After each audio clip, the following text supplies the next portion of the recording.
Is the sleeve gonna be like too long before I even finish the decrease rate? I have finished a sock that I've been working on for a bit. Can you see them? Hi everyone, welcome back to my channel, Knee Knits. My name is Amy, and here I talk about all things knitting. And today's podcast episode number 34, where I'll be sharing what I've been knitting for the past 2 weeks. In today's episode, there is a lot to go over. I do have a finished object that I've been working on since the winter, so glad to have that off the needles and to finally share that with you. I have lots of updates on my knitting projects. One crochet project is currently in my rotation, so we'll be discussing that as well. And I have some fun goodies to share at the end of the episode, so be sure to stay for that. If you're curious what I'm wearing today, this is my Lanakai summer tee. It is a pattern by Sally Yee, and it's a circular yoke top-down t-shirt pattern that I knit out of Sorella Yarn's bamboo sock from their Spring Tonals collection. This is the color Pinot Noir, and the yarn fiber is a blend of superwash merino and bamboo, and it's one of my favorite t-shirts to wear during this transitional spring season. And now we'll get into my finished object. My Berlin scarf is finally done. I'm so excited to be able to call this a finished object. If you are new to my channel or not up to date with this project, I had cast this on in February as part of the Fluffy Scarf Cal that I co-hosted with Originally Lovely, and it has been on my needles ever since. The pattern is by Paula Strict, and it is a singular tube of stockinette knitting, and it's encouraged to be knit with like a fluffy yarn or like an alpaca yarn, something with like a lot of texture and fuzziness to create a very airy, lofty fabric. You knit the whole tube in stockinette, and then you close it off with some fringe at the end. And although seeming simple in construction, it's a lot of knitting, so it took me a while to finish it. You guys, if you've been following me, could probably tell I had a lot of steam at the beginning of the project and kind of lost that steam towards the end as this project dragged on, but it's finally done. It's cast off and blocked, and I can't say I've given it like a full wear test because it's pretty much spring here. Definitely not the weather to be wearing this big, thick, cozy, fluffy scarf, but I will talk about it anyway. So the yarn that I used to knit this is Originally Lovely Fluff. This was gifted to me, and a fluff is a chain blown yarn that is 70% baby alpaca, 7% merino wool, and 23% polyamide. It is an Aran weight yarn, so this is a 50-gram ball, and there are 130 meters or 142 yards in this ball of yarn. If you're unfamiliar with blown or chain yarns, they sort of start with like a mesh sort of tube, which is usually made out of nylon or polyamide, and then they blow fibers of alpaca or wool or other sort of fibers in there to create the very fluffy and lofty and high volume but low weight yarn that I think is the perfect texture for an accessory like a scarf, something that's not going to get a lot of friction like a sweater at your underarm. This is definitely prone to like pilling and stuff, but I think that in a scarf accessory like this, it's the perfect application. So I knit my scarf on 6.5mm needles, or a US 10, and like I mentioned earlier, the construction of the scarf, you just cast on with a provisional cast on, and then you knit in the round until it's as long as you want it to be. The pattern suggested length is 71 inches long, which is 180 centimeters. I ended up knitting mine just a little bit shorter. I knit mine to 60 inches long, or 5 feet long, which is equivalent to 152 centimeters. And it did grow a bit with blocking. Ooh, sorry, if you can't tell, I had to get up. There was something in my eye that was bothering me. I'm not sure if I got it out, so I might have to take another break later. But this did grow a bit with blocking. The pattern said that to expect a growth of about 10% in length, which I found to be quite accurate. So before I blocked this, I measured it to be 60 inches long. Then I wet blocked it, put it out on my blocking boards. I didn't really like give it any aggressive stretching. I really just laid it out as it would lay. And when it dried, I measured the final length, and now it's 65 inches long. So that's about a 10% increase in length. As for the width of the scarf, so before blocking, my scarf was 9 3/4 inches wide, and after blocking, it's 9 1/4 inch wide, so a little bit of shrinkage on the width end, but really nothing noticeable at all. It's definitely a very like thick, bulky scarf. You know, I have been calling this an oversized scarf project because it really is an oversized cozy scarf. I'm really happy with the length. I wanted a length where it was long enough to wrap around my neck once, but also not too long where if I just wanted to to drape it over my neck. I didn't want like the fringes touching the ground, and I think that this length on me is quite perfect. It does both of those things exactly as I want it. It's not too long, but not too short where I can't wrap it around my neck. So really happy with how the dimensions of this scarf ended up. To get it to that length, I ended up using 261 grams of the fluff yarn, which is 5 and about a 1/5 ball, so a little bit more than 5 balls of the yarn. So this is what I have left over that I'm not sure what to do with yet. Maybe I'll make like a headband. I don't know. It's kind of an odd quantity, and it is like a very specific type of yarn. So if you have any ideas of what to do with leftover fluff, let me know. But a matching headband with the scarf would be cute. So I'll think about it. My fringes are about 5 inches long. The pattern said to knit them to about 7 inches. I think I tried to knit them to 7 inches, but just didn't end up reaching that length, but I'm fine with the length that they are now. I did talk about how I didn't count rows on my first side of fringe just because I was being lazy, and you can tell some of the fringes are longer or shorter than others, but on the other end I did count rows, and it really wasn't that hard. I should have just done that from the beginning. But you can see this side is a lot more even, I think. Or is this the uneven side? I can't tell, but when I'm wearing it, you can't really tell either. The fringe were definitely the most tedious parts of this project, and I talked about it a little bit last podcast episode. It definitely was a slog. I just don't like knitting very short amount of stitches and turning, or constantly like knitting just a few stitches at a time. So stuff like fringes, I-cords, not really my cup of tea. So it took a lot of stamina, or maybe a lot of perseverance, to motivate myself to do it. But once I sat down and started doing the fringe on the second end, it wasn't that long before I was done, and then I had a finished project, which was very exciting. I did wet block this with my Sorella White Birch wool wash, which was gifted to me as part of their winter tonals like bundle set, and that wool wash smells like a Christmas tree, which I thought was like the perfect scent for this cozy, very wintry scarf. Obviously, I'm not wearing it anytime soon. I'm thinking by the time it actually gets cold enough where I'll need something this thick and warm, it might be close to Christmas, so I'm really happy I chose that scent to wash this with. It's a little bit faint. I probably could have used more wool wash in the water. Maybe I'll give it another bath because I kind of want like an overwhelmingly pine scent on this scarf. I don't know why, but I just do. I think that would be really fun. I'm really satisfied with this project. I'm looking forward to wearing it next winter. Obviously, the review that I'm giving you today isn't really based on any sort of wear test, so keep that in mind. Maybe I'll revisit this next season when I've actually worn it for a bit. But as it is now, I'm really happy with the finished result. It is really fluffy and lofty and soft, and looks like it's going to be super warm. I am an affiliate with Originally Lovely, so if you are interested in trying out this yarn, I do have a link in my description box of this video where you can shop, and it supports me at no extra cost to you. So just want to put that out there, and yeah, that's the conclusion of my fluffy scarf. Also, there seems to be a lot of background noise today, like landscapers. There's always a train that goes by, and sometimes I try to stop speaking if I hear the train, but if you hear those, I just apologize. All right, next project. You guys know this one really well. This is my Aurelia Pullover that I have also been working on for a really long time. And for today's episode, there's really not that much progress. I sometimes feel bad when I'm prepping my videos knowing that, oh, here we go again, another Aurelia update. That's not really an update, but I don't think I should feel bad about that. This is just realistic knitting, and some projects just take a really long time, and some projects you just don't have the opportunities to work on constantly. So I can't remember how long my sleeve was when I spoke to you last. It probably is where this stitch marker is. Take that out. I think last time that's where I was, and then I switched my needles, as you can see here.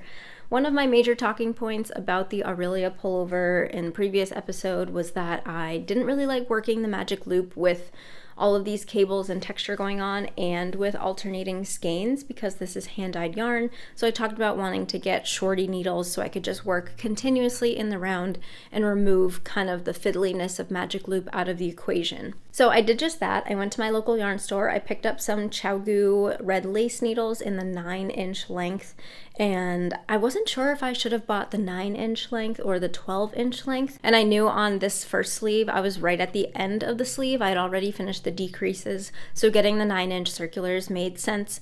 But I'm quickly realizing that if I want to do the other sleeve with these shorties, I definitely would need a 12-inch, because even at the narrowest point of the sleeve, you can see there's really not much more room for any more stitches than there are now. So we'll see what I do for the second sleeve. I will note that a lot of you guys did comment that knitting with shorties oftentimes changes your gauge, which was a very helpful tip. You know, I definitely want to be aware of that. I don't think I was too aware of that. I have heard that people sometimes will get different gauges when they start working in small circumferences, but it's just something that I need to be aware of when knitting my sleeve. And I can't tell if there's like a difference in gauge. It might not be something that I can tell until maybe like after I block it, or after I like put it down and like step away from it and, you know, look at it from far away. So I will be cautious of that. There were even recommendations that I should not do the second sleeve with shorties for the whole length, because then it is likely to not match this first sleeve. So I'll keep that in mind. And I went right into sleeve talk without even introducing this project. If you're unfamiliar with this project, this is the Aurelia Pullover by Sari Nordland, a top-down raglan with DK weight yarn in all over cables and double moss stitch, and it's just a scrumptious textured sort of classic looking sweater. I have been knitting this out of Sorella Yarn's Folklore, which is purpley gray yarn from their Taylor Swift collection. This is in their classic DK base, so it's a 100% superwash merino yarn, DK weight. So that's my little update on the Aurelia Pullover, and we'll see how far this gets for the next episode. All right, my next project is my Stick Season sweater. The Stick Season sweater is a pattern by Rebecca Clow. It's a top-down, drop-shoulder, Gansey-style sweater. It has this beautiful kind of broken rib pattern. A lot of people call it like the stick pattern. And then it has stockinette for the rest of the body and the sleeves. It has 2x2 ribbing details all throughout, and has a lot of interesting details like along the shoulder shaping, and the side of the body has more 2x2 ribbing. This is the yarn that I'm using. It is this beautiful dark green color from Fuzzy Peach Fibers.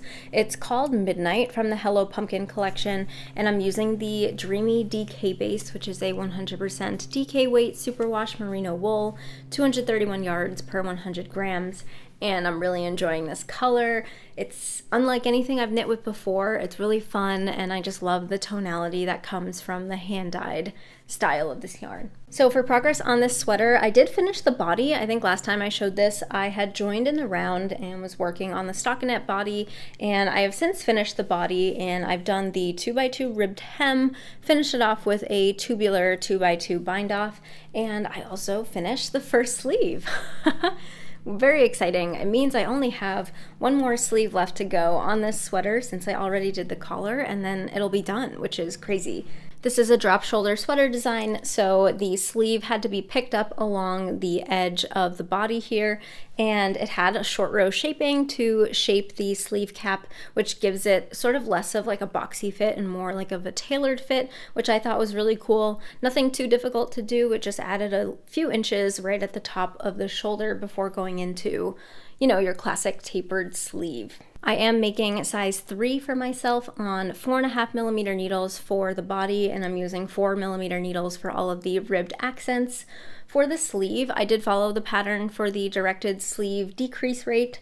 One thing I was scared of with this sleeve is that I feel like there were a lot of decreases before they were done, and I have very short arms. I usually knit sleeves a lot shorter than what patterns will recommend, and usually with sleeve decreases, they still end maybe an inch or two before I'm like ready to start the cuff, or I find in my experience I finish the decreases and then just go straight into the cuff, and that's the perfect sleeve length for me. Well, I was knitting this and the decreases just kept coming. I still had so many more to complete, and I was like, wow, this sleeve is getting really long, and I know that because this is a drop shoulder, once I block this, the body is going to stretch a bit and the sleeve is therefore going to get a little bit longer. And I was like, is this sleeve going to be like too long before I even finished the decrease rate. That's never happened to me before in other patterns, but I kind of was scared it was going to happen here. If that were to happen, I would need to rip out the sleeve and probably recalculate the decrease rate until it's something that makes sense for my preferred sleeve length. Obviously, that's something that I always have opportunity to do before I start the sleeve based on, you know, the pattern gauge, and it tells you how many rounds to knit the sleeve. So I could have done the math before and figured it out, but no, I was just knitting it and then would see what happened since I wasn't necessarily expecting it to be too long. Now I say all that, but that didn't happen. It ended up being the perfect length when I tried it on. You can see here my last decrease is right at the beginning of the ribbed cuff. I did 2 inches of 2x2 ribbing and then finish with tubular cast off, and we'll see how much it grows with blocking. You know, I don't want crazy long sleeves, but I don't mind if the sleeve is a little bit oversized. This is going to have 6 inches of positive ease on me, so definitely a more relaxed fit, and overall just a big, you know, cozy kind of fall sweater. I have been doing 2x2 rib sweaters like a lot this past year, and one thing that this pattern does not include are any instructions on how to do a tubular cast off for 2x2 ribbing. It doesn't include any cast off instructions. It says that every bind off point, just bind off how you prefer. So I feel like I didn't really like that. I kind of like how in every other pattern I've used, I've learned how to do 2x2 tubular bind off, and I've since memorized it, but I always think it's helpful to have it in the pattern directions, or at least some sort of direction for a bind off instead of just a vague like do whatever you want, no instruction how. But that's just like a preference thing that I noticed in the pattern. Oh, and one thing I did want to touch on in today's episode is the collar, because I had talked about it previously, but I totally forgot to mention how long I knit the collar to before folding it over. I did shorten it a bit. The pattern says to knit the collar to like 4 3/4 inches and then fold it in half, and I thought that would be too bulky for my liking, so I ended up just knitting it to 4 inches and then fold it in half, which gives me about a 2-inch collar, and that overall kind of matches the rest of the ribbing on this sweater. My sleeve cuff is also 2 inches of ribbing, and the body ribbing is just a little bit longer at 2 1/4, but overall I think the whole sweater has a very balanced look with my ribbing lengths. There's my stick season. I knew it was gonna get finished somewhat quickly because it is mostly stockinette and something that I could do kind of mindlessly, and it's similar to a lot of other sweaters that I've knit in the past, and it's been a lot of fun. I love the color and excited to finish this up pretty soon. Another exciting update, I have finished the front half of my Stella quilt cushion. Look at this. Oh, it's so cool. It looks so cool on camera. The Stella quilt cushion is a pattern by Laura Penrose. It's a pillow cover, and you knit it out of garter stitch squares, and there are 2 different motifs that you could knit from. I am knitting motif 2.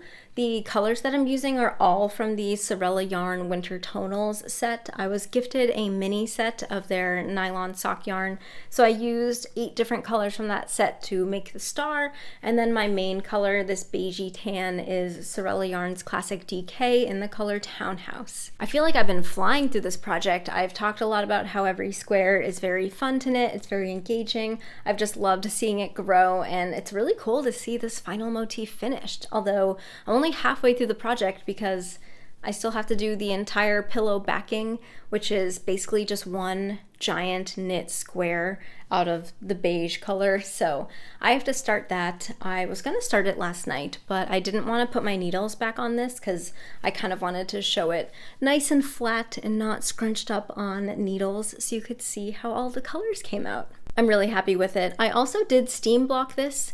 It's recommended to block this before you move on to the back panel. I didn't really want to wet block it. I am scared of color bleeding with like the darks and the lights next to each other, and B, I just didn't really want to wait for it to dry, so I thought steaming would be faster, and C, I feel like my stitches were pretty neat and it didn't really need a whole lot of like adjustment to relax. Like I feel like it looked pretty good unblocked, so I just used a steamer and steamed it after pinning it out to the dimensions specified in the pattern.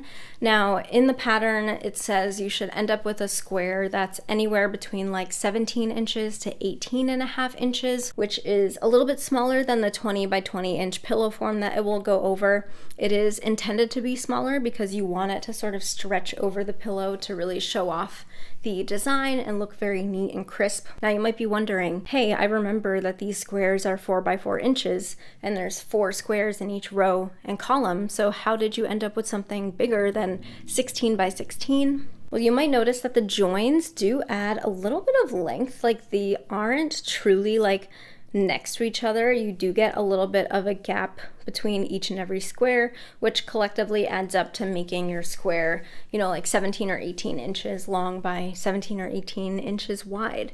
So that's just something to keep in mind. I don't really know if that's like important, but just something if you were curious how the math added up. I also last week talked about how my center point is not truly like aligned, and a lot of you guys had some really cool suggestions, like maybe doing duplicate stitch over it or putting like a button in the middle, which I thought were great suggestions, but maybe I implied in the previous episode that I was like unhappy with how it looked. I definitely think it's fine, so I don't intend to like fix it or cover it up. Again, maybe that's on me. Those are definitely great suggestions if I really didn't like it, but I don't think it's super noticeable from far away. I was just being super like nitpicky and showing you guys how, you know, it can be tricky to get the middle point to perfectly line up. So my next steps will be to flip this over and pick up stitches along the 2 corner edges or 2 edges of the square, and then basically just go back and forth with short rows to create this one giant short row shaped garter stitch square. And I think I'm pretty set on not doing the envelope enclosure. You have 2 options to close off the pillow. You can either sew it shut with just the front and the back, or you can do an envelope enclosure.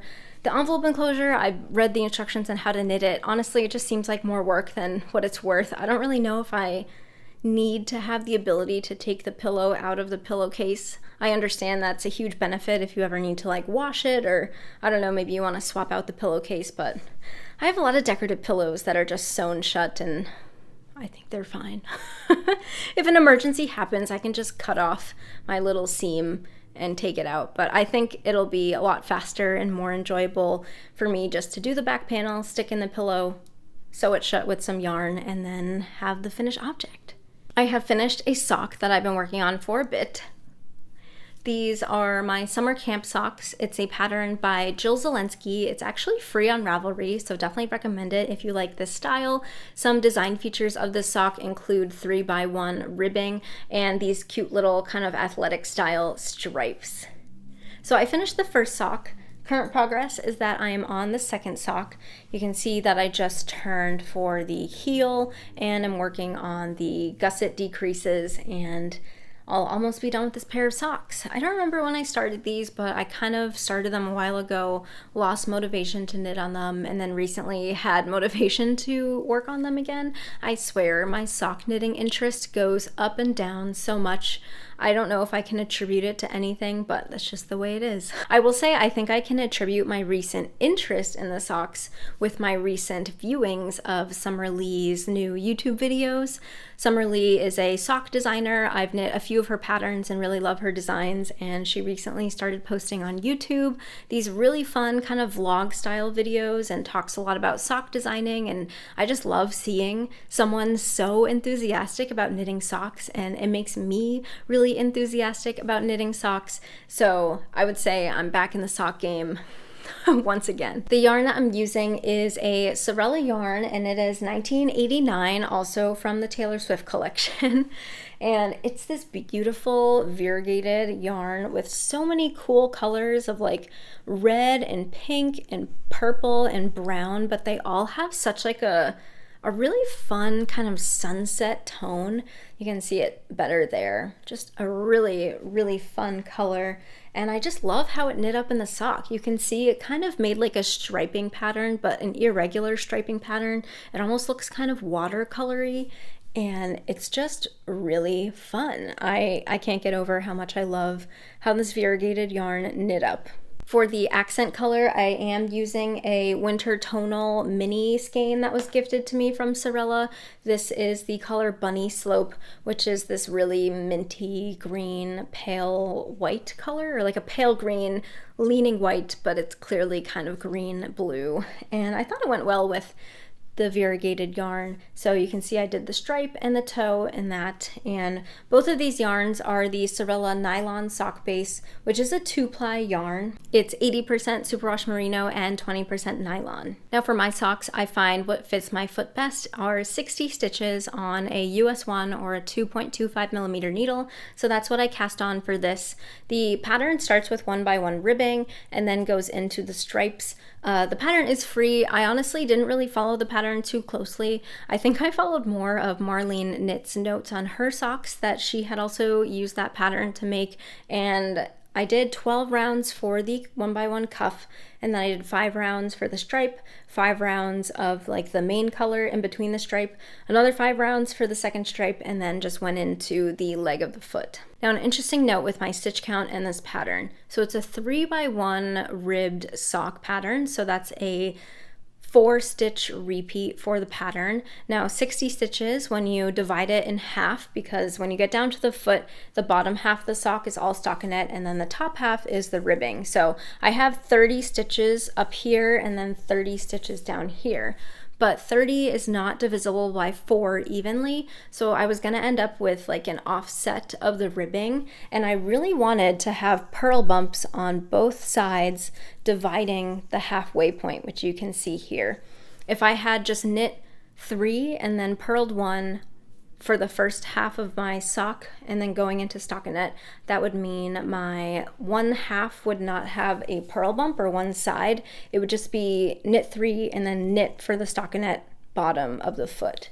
So I had to readjust my stitches. I did knit these on magic loop, so it's a little bit easier to follow if you're thinking of like the front needle and the back needle. So the front needle, I ended up doing 29 stitches, and then the back needle I did 31 stitches. So 29 stitches allowed me to start with a purl, and then I knit 3 and then purl 1, and then by the time I got to the end of the front needle, I was still ending with a purl stitch, and then my back needle had all knit stitches, which gave me that even distribution with that purl line there. Now that gave me 31 stitches on the back needle, which meant I had 31 stitches for the heel flap and gusset. Most heel flap and gusset like stitch patternings need an even amount of stitches, or at least the way I know how to do it, it's way easier with an even amount. So when I got to the heel flap, I did like a knit front and back in just 1 stitch to get me up to 32 stitches. So my heel flap actually has 32 stitches, and then I decreased out, and then during the gusset, I think I just did like an extra decrease on one side to bring me back to 31 on the bottom and then 29 on the top. If you follow that, I think it's an interesting thing to note, because sometimes I find, because I know 60 stitches is like my sweet spot, but it's not divisible by 4 when you divide it in half. And a lot of sock patterns, you need a 4-stitch repeat. That's how a lot of sock patterns are written. So just something that I've had to figure out since knitting with 60 stitches in a sock. All right, next up. This is a project heavy episode. I've been working on a lot.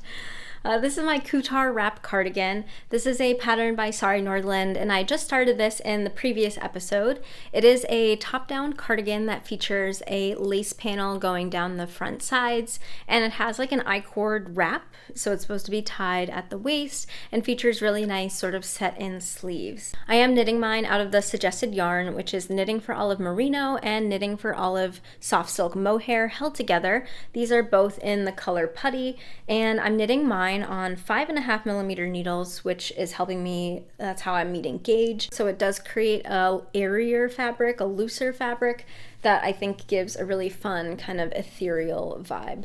I'm knitting size 2 for myself, which should get me about 1 inch of positive ease. It's not an oversized garment at all. It's kind of close fitting, and I'm trying to make mine a little bit cropped. I think I really want it to hit at my true waistline. I do wear a lot of high-waisted pants, so I think with the little I-cord tie, it'll look really cute on a little bit shorter of a length. So I have since picked up for both front panels. I have knit both front panels and then joined them at the underarms here. So that's the progress that I have so far. You now can see how the lace pattern is coming together. It is really pretty. I have made something from Sari Nordland's Kuutar line before. The Kuutar top uses the same chart, but this is obviously a little bit reduced of the lace chart. This is all lace knitting, so there's no cable needle needed. It's all decreases and increases, and it's pretty simple to follow, and I kind of like it. It creates these sort of like cascading diamonds, and it's just really fun and pretty. There are a lot of twisted stitches. There is a decent amount of work to do on the wrong side, so like purling through the back loop, and the funkiest stitch in the whole pattern is this wrap stitch here, which, you know, takes a little bit of time but is definitely worth the effort.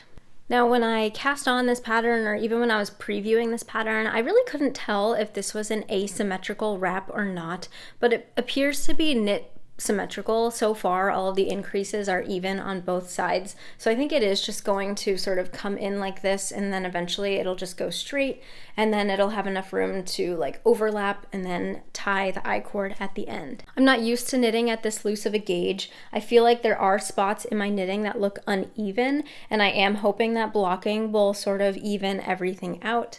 Especially with the lace portion, I feel like, you know, it's not the neatest, but I think blocking will do wonders to this fabric. I do really like how you knit the double knitted edge as you go along, so there's not going to be any finishing at the end of this cardigan pattern except for just knitting those I-cord ties.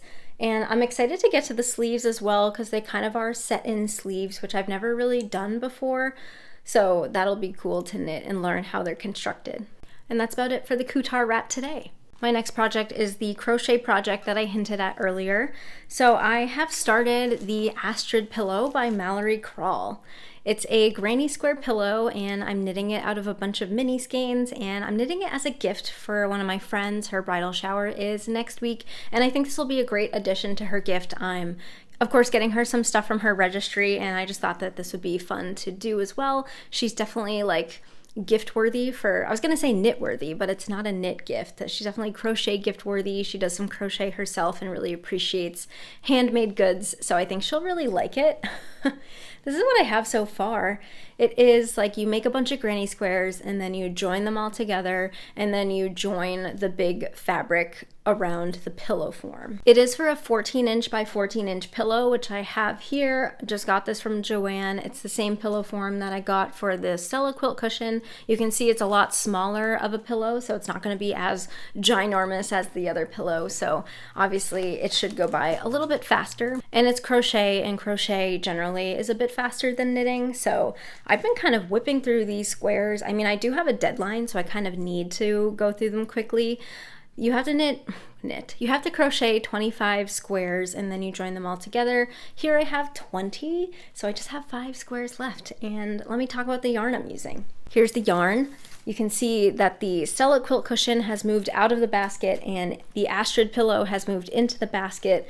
I find the basket is a lot easier to manage multiple colors instead of a project bag where things like move around a bit more. These are the Sorella Spring Tonals. It was the mini set that was gifted to me as part of a Sorella promo. These are currently available as part of their spring collection. Lots of beautiful, like, springy colors. They are nylon sock, so it's their fingering weight nylon superwash merino base, and I am holding it double for the squares and crocheting the squares out of a 4.5mm hook, which is a 7 hook. And let me show you what the squares actually look like. I've been teasing them with just the sides, but here's the front.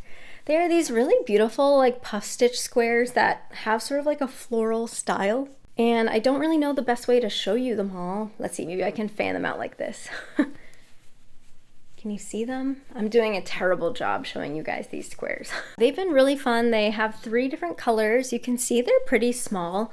The final dimensions of these squares are supposed to just be 2.5 inches by 2.5 inches. The pattern does a great job of writing out how to do all the colors. It is written for a 10 skein mini set, so you can label your colors A through, was it J? K? It might be J.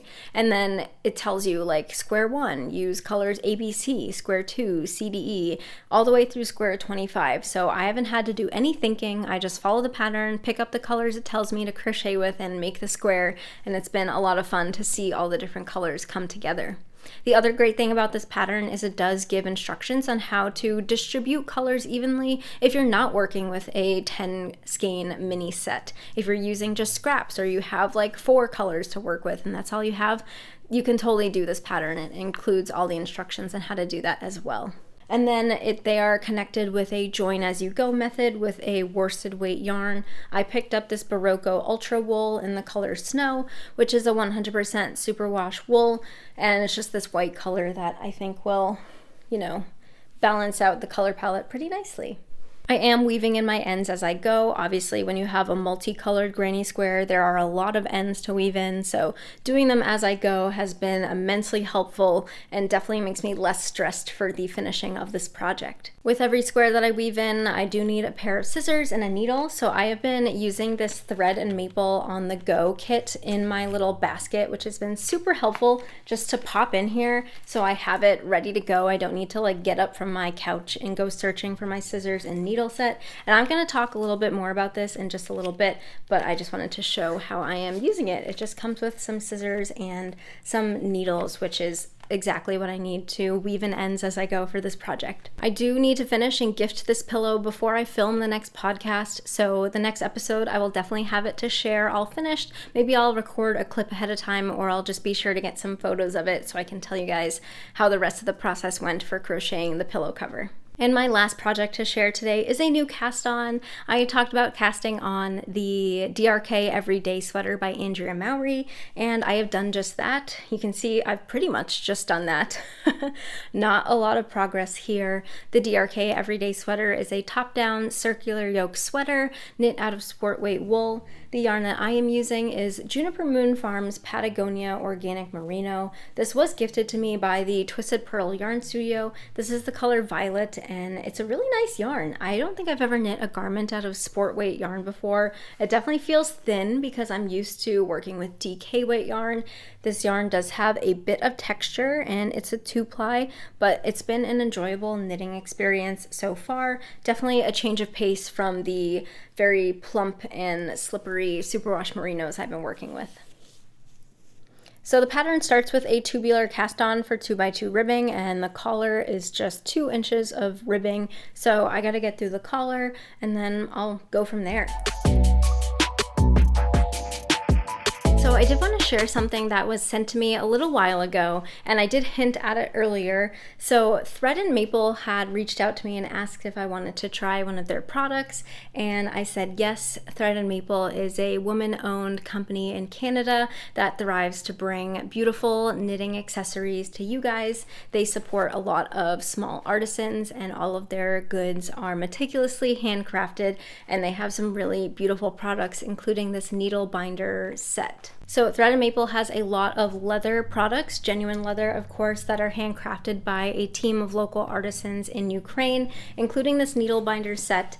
And you can see here, it is this beautiful binder full of pages that you can use to organize your needles and tools and notions. And I've had this for about a month and a half. I wanted to give myself enough time to put it together, use it, and give you guys my thoughts on the product. You can see here it's already full of a lot of my tools and stuff. So I have the regular size binder in the color Whiskey, and I got 4 different pages to put in it. So with the interchangeables page, this first page here, they do have different pages for different needle sets, and they are all labeled with the needle sizes in both US and millimeters, which, although one thing I noticed is that once I put my needles in, they cover up the sizes, so I can't really see them after that. And then I have all of my cables right below it in this pocket. The next page here is the cables organizer page, which I have chosen to use for my fixed circulars, which I'm super excited about because this is such an upgrade from just tossing them all in one drawer. It comes with all these different pockets, and you can see the next page here I used for my DPNs and other needle tips that didn't fit in the first elastic page. At the back of the binder, I also have a bunch more of my DPNs in here. The kit did come with a bunch of extra stuff, including a whole leather care kit, which is awesome. So if you ever need to buff out any scratches or polish up the leather, you can. It came with a bunch of care cards, and you can find care information on their website. And they also included these cute little maple candies. They did also send me the On The Go, which I did show earlier, that I've been using with my little crochet granny squares. and it does come with some needles and a little pair of scissors. I thought it was just going to be the case. I didn't know it actually came with the notions, which is really fun. It has a magnetic closure and a little zipper here that, oh wait, I think this comes with stitch markers too. Yeah. The little zippered pocket has stitch markers in it, which is so cute. This is in the color rose, and it's truly been a good on-the-go little piece. One thing that I think is funny is that the magnets have magnetized the scissors and the needles. So if I take the scissors out and put them on the table, the needles and the scissors stick to each other, which sometimes is annoying because I just want the scissors and not the needle, but I just thought that was like an interesting tip. And you can see all their products have the embossed logo of thread and maple. Also with the binder, you can see it is very large. It definitely takes up a lot of space, which might be a pro, might be a con, depending on how you store and what kind of space you have for your tools. But if you're interested in just the pages do pop out and then act as individual organizers that you can have on their own. You don't need the full binder if you don't want the full binder, which I think is really cool and genius. And if you do have the full binder, you can pop them out at any time by unsnapping these rings and just taking out the individual organizers that fit nicely in like a project bag or a purse. So I'm really impressed with this needle organizer. It feels very luxurious. Like I said before, it is genuine leather and it is handcrafted, so the price points do reflect that. They are kind of expensive, and if you're able to purchase something at this price point, I would definitely recommend it if you're looking for something high-end to store your needles. If it's a little bit out of your price range, totally understand. They do have a wide variety of products on their website at different price points that I would definitely recommend you check out. And Threaded Maple was kind enough to offer a giveaway to you guys, to my followers. So they are giving away one binder and one page. So if you're interested in entering the giveaway, that will be sponsored by Threaded Maple. They'll send you the prize directly, and you can fill out the form in my description box to enter the giveaway. So again, big thank you to Threaded Maple for gifting this to me, and I hope you enjoyed like the quick review of how I use it and my thoughts on it. Seems like a great company to support, and really excited to highlight them here on my channel. All right, on the topic of giveaways, I have one more thing to announce, and it is another big giveaway. I am very overdue for doing my 20K subscriber giveaway. I'm also very overdue for thanking you all for subscribing, so thank you. I am so surprised. I feel like it happened faster than I thought it was, and then yeah, here we are. So thank you as always for continuing to support my channel and watching my videos. It really means so much, and it still continues to shock me how far this channel has come. I never really expected it to grow this much. So big thank you to you all, and I did want to host a big giveaway to celebrate. So for the giveaway, I have a lot of yarn. I'm doing 3 separate prizes.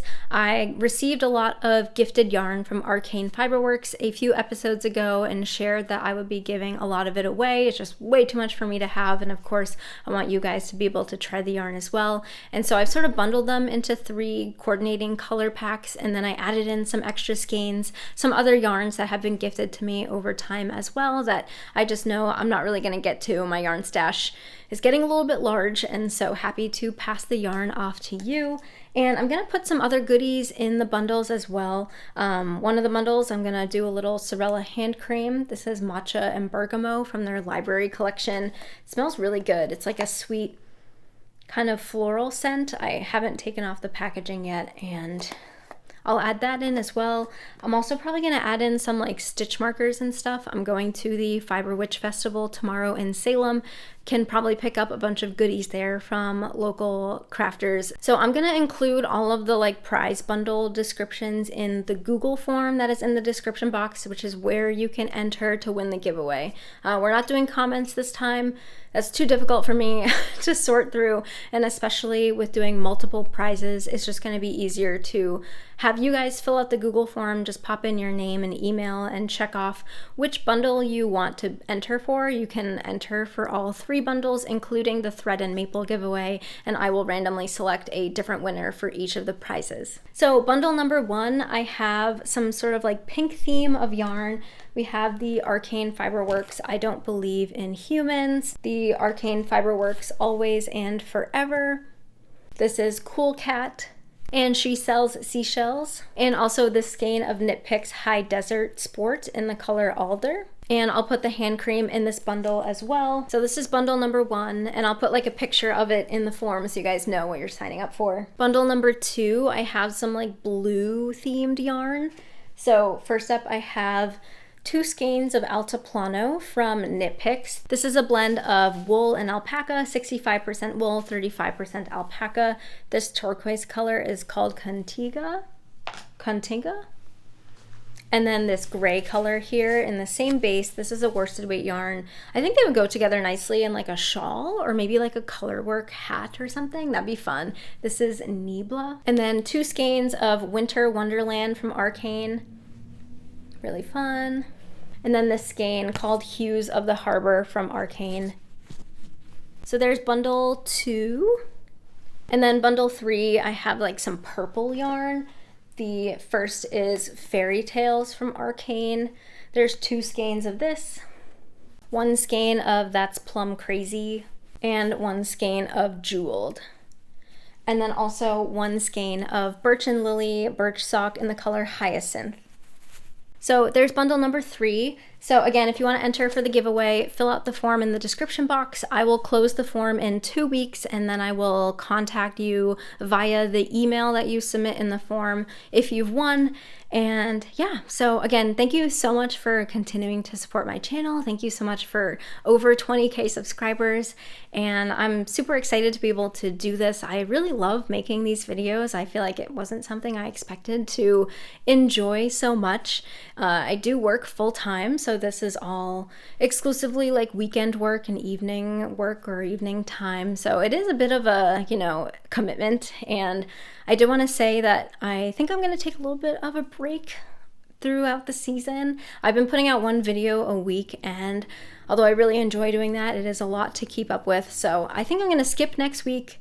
I'll come back in 2 weeks for another podcast, and it might be throughout the summer that I might skip weeks here and there. I might become a little bit less consistent, so hopefully you guys don't mind. I just think I need to take a little bit more time to myself and give myself a little bit free time back. But again, thank you so much for continuing to watch. I really enjoy doing this and connecting with you all through the comments and through Instagram and all that. So that brings us to the end of this long episode. Thanks for sticking to the end if you made it this far, and looking forward to seeing you all in the next video. Bye.